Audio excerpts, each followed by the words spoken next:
संवैधानिक पदाधिकारी अगर इतना नीचे गिर सकते हैं तो उनको नेम एंड शेम करना चाहिए बार बार। अंतिम जब बहस होगी तब मालूम पड़ेगा, पर मैं सीधा गलत ठहराता हूं उच्च न्यायालय का आंतरिक आदेश जिसने हस्तक्षेप किया स्पीकर की प्रक्रिया में। इतना अथाह पैसे का दुरुपयोग, इतना पागलपन, एक प्रदेश, एक असेंबली, एक यूनियन टेरिटरी को पकड़ने का।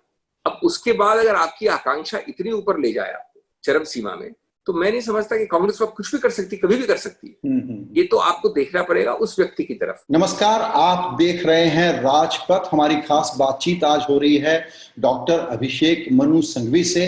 वरिष्ठ अधिवक्ता हैं और कांग्रेस के वरिष्ठ नेता हैं, और इस वक्त एक बड़ी ही जबरदस्त नाटकीय और अभूतपूर्व लड़ाई में व्यस्त हैं। उनसे समझना चाहिए कि राजस्थान में हो क्या रहा है। संघवी साहब, आपने हमारे लिए वक्त निकाला, बहुत शुक्रिया। पहला सवाल यह है कि जब बीजेपी किसी प्रोजेक्ट को अपने हाथ में ले लेती है और अमल करने में लग जाती है, तो जीवन की तरह से कानून भी मिथ्या नहीं होता क्या? तो हम बात क्या करें, क्योंकि governor, supreme court, high court, speaker सब इसमें गड्डम गड्ढ हो गए। देखिए, इस बात में कोई संदेह नहीं है संजय जी कि अगर आप समझते हैं कि किसी लक्ष्य पे पहुंचना साम से, दाम से, दंड से, भेद से, गलत तरीके से, सही तरीके से, कोई सीमा नहीं रखना, जो अंग्रेजी में कहा गया है बाय हुक और by crook, and more by crook and less by hook, तो निश्चित रूप से बीजेपी बधाई का पात्र है, नंबर एक। नंबर दो, अगर उनको ऐसे लेफ्ट हैंडेड कॉम्प्लीमेंट चाहिए तो मैं समझता हूं कि देश की और हमारे संवैधानिक नियमों की काफी दुर्दशा है, क्योंकि इस प्रशंसा, इस बधाई के पात्र बनने के लिए कम से कम मैंने अपने अनुभव में, और न पढ़ा है सुना है 70 साल में, हमारे 75 साल में रिपब्लिक में, कि गवर्नर्स इस प्रकार से कर सकते हैं कि असेंबली बुलाने के लिए सैकड़ों प्रश्न पूछे जा रहे हैं और प्रश्नों का एक ही उद्देश्य है कि किसी प्रकार से अवरुद्ध हो, विलंब हो, और ऐसे बचकाने प्रश्न जो पहला वर्ष का कानून का छात्र न पूछे। देखिए, अधिकार क्षेत्र की एक सीमा होती है, संविधान में सब कुछ नहीं लिखा जाता है। ये नहीं लिखते हैं कि जब आप गाड़ी से बाहर जाके उतरेंगे तो छींकेंगे कि नहीं, और छींकेंगे तो लेफ्ट में छींकेंगे या राइट में छींकेंगे। संविधान ये मान के चलता है कि जो हमारे पदाधिकारी हैं उच्चतम संवैधानिक पदों में, उनमें वो ऊर्जा है, वो गरिमा है, वो परिपक्वता है कि वो उसके आत्मा को भी समझेंगे, सिर्फ उसके लेटर को नहीं देखेंगे। और इसलिए इस प्रकार की मतलब बातें करना मैं समझता हूं कि बहुत ही दयनीय एक हालत हो गई हमारे संविधान की, जो मैंने देखा है अभी विशेष रूप से राज्यपाल के रुख को। तो जैसी अभी परिस्थिति है उसमें गवर्नर ने कहा कि 21 दिन की नोटिस दे करके ही अशोक गहलोत की सरकार जो है वो विधानसभा सत्र बुला सकती है, और आज सरकार की तरफ से ये जवाब दे दिया गया है कि वो 31 जुलाई को बुलाना चाहते हैं। गवर्नर अगर फिर से इसको रिजेक्ट कर देते हैं तो फिर क्या होगा? तो आपको बरगलाया जाएगा, देश को मूर्ख बनाया जाएगा कि गवर्नर साहब तो बुला रहे हैं, असेंबली तो गवर्नर साहब बुला रहे हैं। वो होता है ना, जैसे कि आप अपने बच्चे को कहते हैं कि भाई आप जरूर जाइए बाहर डिनर पे, लेकिन कंडीशन नंबर 1 2 ओवरकोट पहनिए, कंडीशन नंबर 2 कि अपना फोन घर पे रख के जाइए। तो मैं तो आपको अनुमति दे रहा हूं, मैं आपको मना कहाँ कर रहा हूं? मैं तो सिर्फ ऐसी कंडीशन लगा रहा हूं जिससे आपका जाना अवरुद्ध हो जाए। इसी प्रकार से मैं आपसे एक चीज कह, आपने जो एक जो नियम बोले गवर्नर साहब के, राज्यपाल साहब के, बहुत महत्वपूर्ण है। ये आपको, अगर आप राज्यपाल हो तो आपके ऑफिस से पहले ज्यादा किसको मालूम होगा संजय जी कि राजस्थान में सैकड़ों बार 5, 7 और 3 दिन की अवधि में बुलाया गया सेशन, और आप अगर गवर्नर है और आपके इतने बड़े बड़े सलाहकार हैं जो आपको एडवाइस और सलाह दे रहे हैं, सुझाव दे रहे हैं, उनको ये नहीं मालूम है कि देश में सैकड़ों ऐसे प्रदेश है जहां पर यही चीज 3, 5 और 7 दिन में होती है। 21 दिन किसकी इजाद है? वहां लिखा 21 दिन, वो किसी रूप से बाध्य नहीं है कैबिनेट पे। और आज तीसरी बार कैबिनेट की दयनीय हालत हो गई है कि तीसरी बार कोई गवर्नर को लिख के दे रहा है। ये तो मतलब मजाक की बात है। क्या मैं थोड़ा सा स्पेकुलेट करूं कि आपको भी ऐसा लग रहा है, लीगल और पॉलिटिकल दोनों बात मिला ले तो, कि एक तरह की फेट अकम्पली है, ये फिर रिजेक्ट करेंगे, इनको समय मिलेगा, तब तक बीजेपी और सचिन पायलट मिल करके अपने नंबर जुटाएंगे और फिर उसके बाद कहेंगे आप विश्वास मत क्या लाइएगा, हम अविश्वास मत लेके आते हैं। देखिए, कानूनी, संवैधानिक और राजनीतिक, और राजनीति बात करते हैं 2 मिनट, तीनों पक्षों में मैं समझता हूं कि ये बात जरूर है कि हत्या हो रही है संविधान की, नियमों की हत्या हो रही है, लोकतंत्र की, लेकिन साथ साथ जो एक्सपोज हो रहे हैं, जो पर्दाफाश हो रहा है, आप ये पूछिए अपने आप से एक सरल प्रश्न, जिसको आप आम संज्ञान का प्रश्न कह सकते हैं, कि अगर आप विरोध करते हैं किसी असेंबली का मिलना और मैं चाहता हूं कि असेंबली को मिले, तो किसके पास आंकड़े होंगे? किसको ये हौसला है कि मेरे पास आंकड़े हैं?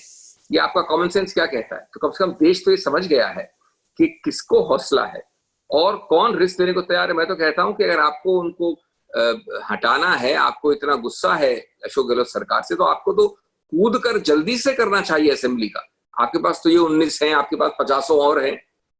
तो इसलिए ये एक जो जिसको कहते हैं कि नकाब खुल रहा है, ये भी एक आवश्यक राजनीतिक प्रक्रिया हो रही है। ये पर्दाफाश या नकाब खुलने की गेम का कोई बहुत मतलब नहीं रहता जब पावर का गेम है। अभी ऑब्जेक्टिव बड़ा साफ है कि कैसे कांग्रेस की सरकार को एक राज्य से और बेदखल किया जाए, और उसमें अब गवर्नर को इस रास्ते पर आगे बढ़ने से रोकने के लिए आपके पास कोई और कानूनी प्रावधान है क्या? क्योंकि आप जाएंगे कोर्ट।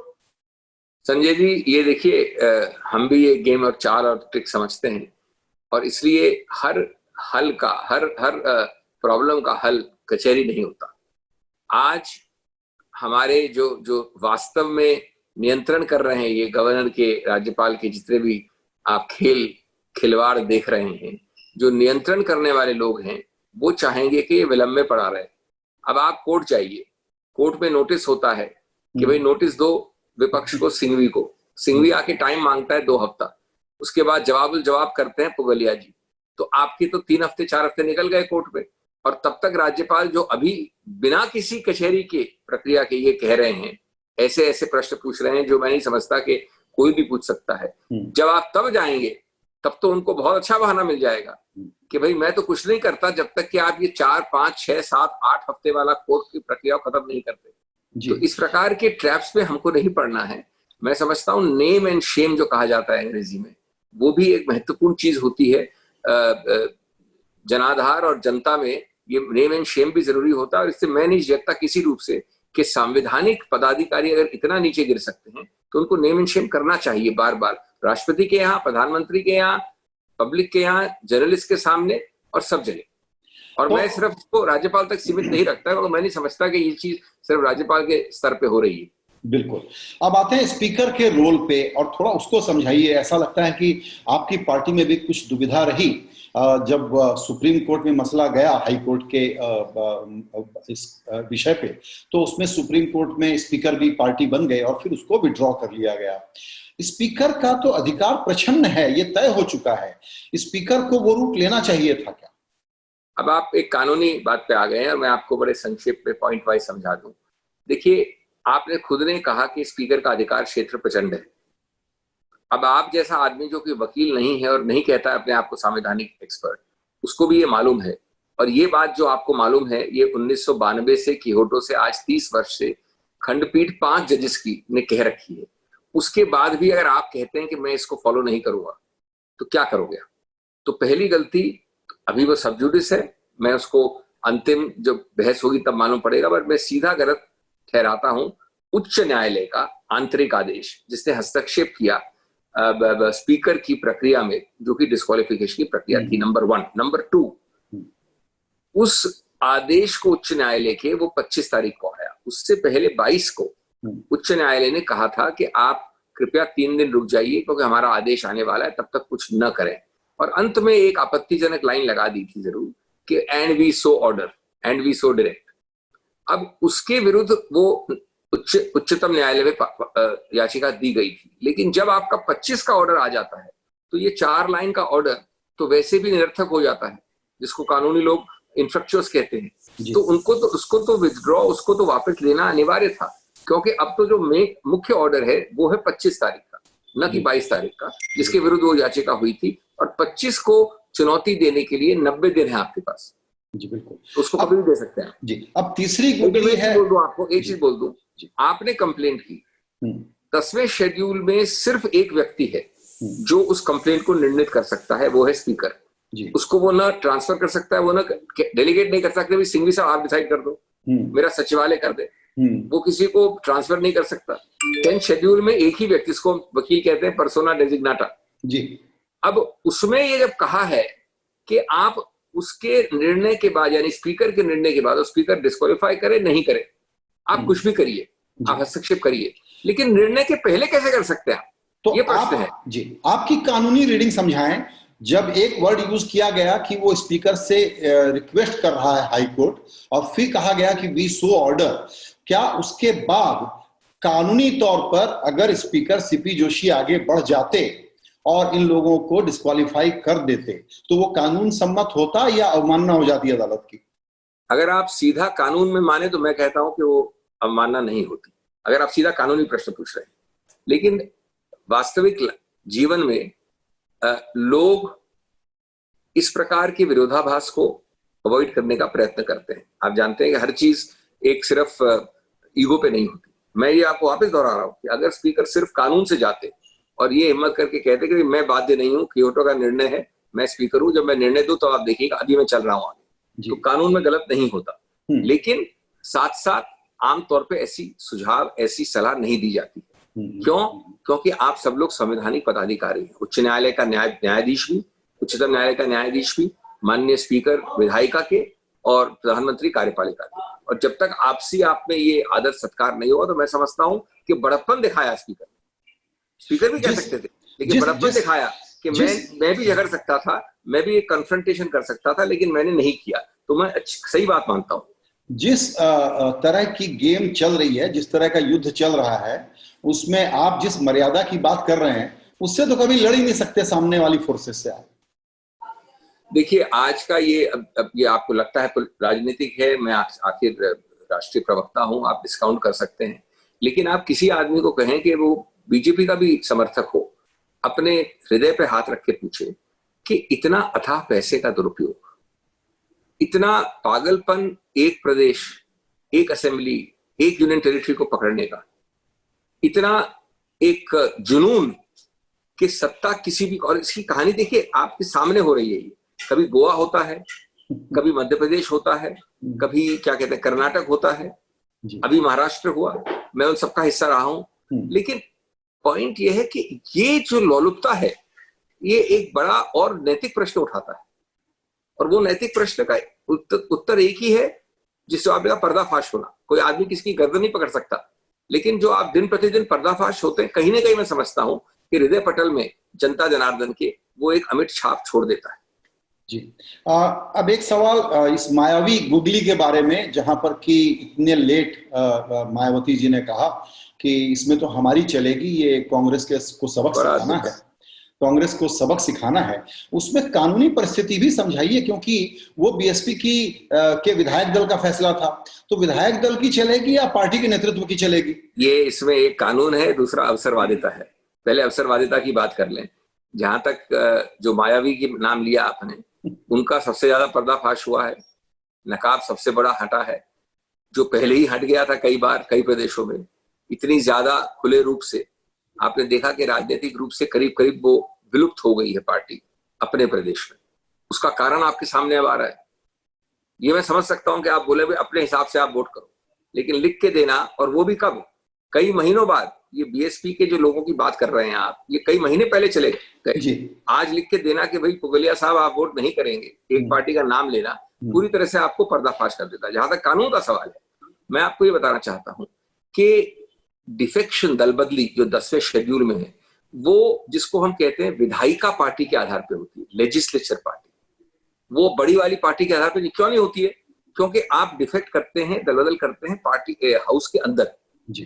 आप दल बदल समझ लीजिए कि मैं एमएलए नहीं हूं, एमपी नहीं हूं, और मैं ज्वाइन कर लेता हूं बीएसपी से कांग्रेस, कांग्रेस से एसपी, मैं एक आम कार्यकर्ता हूं, तो क्या दल बदली होता है? वो 10वें शेड्यूल का 10वां शेड्यूल सिर्फ विधायिका को अप्लाई करता है। तो विधायिका में जब 6 के 6 बीएसपी, जो पूरी विधायक पार्टी है, एक साथ मर्ज हो गई कांग्रेस में, तो आपका आम, जिसको संज्ञान कहते हैं, कॉमन सेंस क्या कहता है कि जब वो पूरी पार्टी बदल जाएगी तो दल बदल कहां से होगा? इसलिए ये निरर्थक, एक मजाकिया, एक बेहुदा कंप्लेंट है। लेकिन बीजेपी का आज पैसे का एक दुरुपयोग करने की शक्ति, यंत्र तंत्रों की, देश की एजेंसीज की इतनी बड़ी है और ये सब लागू होता है बीएसपी पे, बड़ा स्पष्ट कह रहा हूं। ये यंत्र तंत्र को भूलिए नहीं, पैसे को भूलिए नहीं। वो जो है, आप भाषा को बहुत संभाल करके ये कह रहे हैं कि अब बीएसपी जो है वो बीजेपी के साथ खेल रही है। ये तो स्पष्ट है उनकी चिट्ठी में। इससे ज्यादा कोई चिट्ठी हो सकती है कि आप पुगलिया के लिए वोट नहीं करिए, सिंघवी के लिए करिए। लिख के दिया गया है, लिख के दिया गया है। एक बात और समझाएं, क्योंकि इसमें 10th शेड्यूल का जो दूसरा वाला पैराग्राफ है वो साफ है कि कंडक्ट और परिस्थितिजन्य साक्ष्य पर तय होगा। स्पीकर के रोल के बारे में बड़ा क्लियर है कि जुडिशियल रिव्यू लिमिटेड हो सकता है। ऐसे में हाई कोर्ट और सुप्रीम कोर्ट ने जो भूमिका ली है वो क्या दर्शाता है? देखिए, इसके दो पक्ष हैं। जो लिमिटेड शब्द आपने, सीमित शब्द इस्तेमाल किया, वो उच्चतम न्यायालय ने बड़े ध्यान से कहा है कि वो आप निर्णय के बाद भी, ये शब्दों का ध्यान दें आप, निर्णय स्पीकर के महोदय के निर्णय के बाद भी आप जो न्यायिक पुनर्विचार करेंगे वो सीमित होगा। लेकिन निर्णय के पहले तो आप सीमित भी नहीं कर सकते। ये पॉइंट जो है मूल, इसी आधार पे हमने निवेदन किया था उच्च न्यायालय से। मैं जानता हूं कि उन्होंने गलत एक ऑर्डर पास किया, लेकिन उसका कोई चारा नहीं है। हम नतमस्तक होते हैं उच्च न्यायालय की तरफ, और उसका फिर अब बाकी प्रक्रिया ली जाएगी, उसको चुनौती दी जाएगी। लेकिन इसमें कोई संदेह नहीं है कि आप उसके 4 लाइन ब्लैक एंड व्हाइट, अंग्रेजी जाने न जाने वो समझ सकता है कोई भी व्यक्ति, ड्यूटो में लिखा हुआ है। उसके बाद कैसे, चाहे उच्चतम न्यायालय हो चाहे उच्च न्यायालय हो, कह सकता है मुझे समझ नहीं आता। मैंने भी अपनी जिंदगी इसी पेशे में बिताई है, लेकिन मुझे समझ नहीं आता। तो अब ये मामला दरअसल इतना ज्यादा फ्लूइड हो गया है कि भले ही क्योटो होलोहान सामने हो, भले ही मुंबई केस की नजीर सामने हो, हर वक्त नई व्याख्याएं आएगी, ऐसा जुडिशियल सिस्टम का मिजाज दिख रहा है। तो आप तो बिल्कुल जिसको कहते हैं इनविजिबल से एक अननोन से जोन में है इस वक्त। देखिए, मैं न्यायपालिका का बहुत आदर करता हूं, इससे मैं अभी इस क्षेत्र में नहीं जाना चाहता। लेकिन जो सर्वव्यापी एक माहौल बना दिया इस देश में आज की, देखिए ये सब कहना आसान है। हमारे यहाँ कुछ अपवाद हुए हैं, मैं मानता हूं कि आपातकाल भी अपवाद रहा था, लेकिन आज पूरे 6 वर्ष में प्रेस हो, संस्थाएं हो, स्तंभ हो हमारे लोकतंत्र के, जो भय है, जो दुरुपयोग है एजेंसीज का, जो थ्रेट है, वो सब जगह है। जो प्रभाव है, जो दुष्प्रभाव है, ये मैं नहीं समझता कि किसी भी घोषित या अघोषित आपातकाल में होती है। इसमें कोई दो राय नहीं है। और अगर हम ये नहीं मानते हैं तो हम या तो अंधे हैं या बहरे हैं या गूंगे हैं। जी, एक आखिरी सवाल आपसे, और वो ये कि अब आपको कितनी आशा बची है कि ये सरकार सरवाइव कर पाएगी राजस्थान की, या दरअसल अब फलित तय हो गया है कि क्या होने वाला है? मुझे कोई संदेह नहीं है पुगलिया जी। नैतिकता की, धर्म भी, धर्म से मेरा मतलब कानूनी धर्म, और सिद्धांत हमारे साथ है। और आज की तारीख में जहां एक सरकार, एक कैबिनेट 10 बार बेग कर रही है आपसे कि असेंबली बुलाओ, तो वो अपनी कहानी सुनाता है मजबूती और हौसले की। अब आगे क्या होता है कुछ कह नहीं सकते। मैं मानता हूं कि जहां तक प्रतिद्वंदी का सवाल है, उसके पास ऐसे हथियार हैं जो बहुत ही ज्यादा प्रभावशाली हैं, गलत हैं, अनैतिक हैं, लेकिन मुझे पूरा हौसला है, मेरे को पूरा विश्वास है कि सत्य की विजय होगी। बिल्कुल। इसमें एक इमीडिएट सवाल आएगा कि आजकल में भी गवर्नर वापस जब मना कर देंगे तो कोई क्या इमीडिएट इमरजेंसी याचिका लेके आप जा सकते हैं? याचिका तो पहले ही फाइल कर सकते थे, हम आज भी कर सकते थे, कल भी कर सकते थे। ये विकल्प हमको ऐसा थोड़ी कि पता नहीं। याचिका तो उनके दूसरे बार मना करने के बाद भी की जा सकती है। लेकिन आपको आशा कम है कि सुप्रीम कोर्ट से रिलीफ मिलेगा? जैसा मैंने आपको बताया कि हम, हमारे प्रतिद्वंदी चाहेंगे कि हम उलझे रहें, नोटिस, जवाबुल जवाब, जवाब का जवाब का जवाब, फिर हियरिंग, फिर उसकी अपील। तो ये देखिए, अंत में जीत भी होती है न्यायपालिका में, ऐसा नहीं है, लेकिन जो समय और जो विलंब होता है उसमें उलझते ही राज्यपाल जी जो अभी असंबंधित चीजों का नाम ले रहे हैं प्रश्नों में, तब तो सीधा कहेंगे कि आप कोर्ट कचहरी गए हो, पहले वहां से निर्णय लाओ, तब तक मैं हिलता नहीं हूं। जी जी जी। एक और सवाल पूछने का आखिरी मन है बिल्कुल, वो कांग्रेस पार्टी के बारे में है कि इसके बाद जो भी परिस्थिति होगी वहां पे, उसके बाद एक होता है सबक और आगे की तैयारी, और दूसरा एक सबक का पक्ष ये है कि कांग्रेस अपने लोगों को कैसे मैनेज करे ये मैं हमेशा कहता हूं कि Congress is a case study in HR and interpersonal mismanagement. Congress कैसे रिफ्लेक्ट करेगी इस पूरे एपिसोड पे? देखिए, मैं आपसे बड़ा फ्रेंकली कहना चाहूंगा कोयलिया जी, मेरे को इसमें कोई भी डिफेंसिव होने का या कांग्रेस को दोषी ठहराने की आवश्यकता नहीं लगती। अगर आपकी आकांक्षा इतनी चरम सीमा में है, देखिए आपका आकांक्षा लाजमी है, और मैं आज तक कहता हूं कि मेरे एक बहुत वैल्यूड कॉलीग हैं, मैं उनको बहुत अच्छे तरह से मित्र मानता हूं, और मैं उनके कई सारे हुनरों का बहुत अदब करता हूं, बहुत आदर करता हूं, सचिन पायलट जी का। लेकिन जब 2018 में निर्णय हो गया कि पुगलिया मुख्यमंत्री होंगे, सिंघवी उप मुख्यमंत्री होंगे, कुछ भी हुआ, उस वक्त आपकी आकांक्षा रही हो, जद्दोजहद भी हुआ था, असहमति भी हुई थी। उसके बाद अचानक 2020 में आप बटन दबा के नहीं कह सकते कि पुगलिया और सिंघवी में आपसी बदलाव हो जाए कि मैं बन जाऊं मुख्यमंत्री, आप बन जाए उप मुख्यमंत्री। ये ऐसा होता है क्या राजनीति में? अब उसके बाद अगर आपकी आकांक्षा इतनी ऊपर ले जाए आपको चरम सीमा में, तो मैं नहीं समझता कि कांग्रेस अब कुछ भी कर सकती, कभी भी कर सकती है। ये तो आपको देखना पड़ेगा उस व्यक्ति की तरफ, और उस व्यक्ति से ये प्रश्न पूछना पड़ेगा। कांग्रेस कब कैसे जवाब? देखिए, अभी 4-5 दिन पहले तक हमने सबने एक आवाज से, मैं मानता हूं कि गहलोत साहब थोड़े क्षुब्ध थे, क्रोधी थे, लेकिन बाकी सबने एक आवाज से कहा कि आज भी बात करो, वापस आओ, स्वागत है, आप यहीं के हो, आपका कोई ऐसी चीज नहीं जो बातचीत से नहीं हट सकती। लेकिन आप किसी आदमी की गर्दन पकड़ के खींच के दिलाते हैं, आखिर वो पहला कदम उनको उठाना है।